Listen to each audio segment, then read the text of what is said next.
Hi, I'm Ravinder Kalkat. I'm consultant gynecologist based in Birmingham. Today I'm going to speak to you about vulval diseases. I've chosen this topic because it is underreported. However, it can have severe effect on quality of life.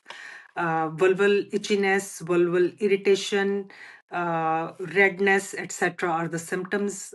It is getting very common. One of the reasons for vulval diseases can be atrophy, which means the skin is thinning out, and it can be part of perimenopause and menopause. Uh, this is something which is underreported because most women think it is okay to live with this, it is normal. However, seeing a gynecologist is important, and you can be helped, especially with tropical estrogens. The estrogens which can be applied locally, they are not that part of HRT which is given systemically separately. Hence, topical estrogens do not mimic the side effects of the systemic estrogens. And I wanted to pass this message widely that tropical estrogens are safe and can be used as widely as possible to keep the urogenital health intact as long as possible. The second cause of vulval irritation, which present very commonly these days, is lichen sclerosis. All of you may have heard the name before. It is a technical term, but what it means is the skin becomes atrophic. It looks white. It looks shiny like a plaque. The reason why I'm talking about this is there is a 10% risk of development of cancer if this condition is left untreated. So the way to treat this condition is, number one, clinical, by looking at it. But sometimes, looking at it might not be enough to give the diagnosis. Other conditions can mimic the same type of presentation as well.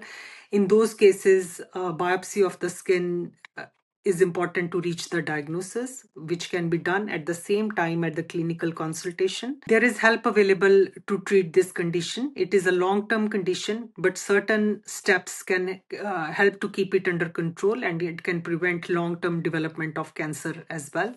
The first important part is to change all the soaps, local application of creams, etc. Any scented product, sometimes allergy can be the cause of irritation, etc. So we need to take that out. The next step is to treat this with steroids. The use of steroids I have seen in my clinical practice is not right.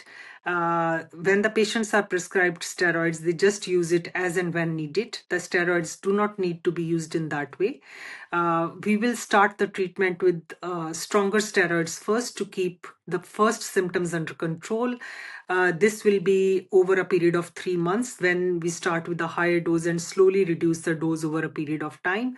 After 3 months, we shift to less stronger or a weaker steroid, which can be used on a long-term basis. The effect of a weaker steroid on your skin thinning is very less compared to a stronger steroid. So it is really, really important to understand the steroids, how they are going to be used on a reducing dose basis, and how to mix and match stronger and a weaker steroid, weaker for a longer period of time and stronger to take away the acute phase.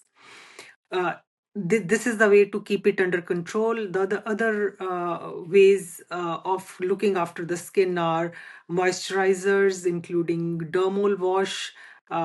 Some ointments can be given. And in the long term, the vulva should be looked at every year by a specialist or a GP with specialist interest in vulval diseases.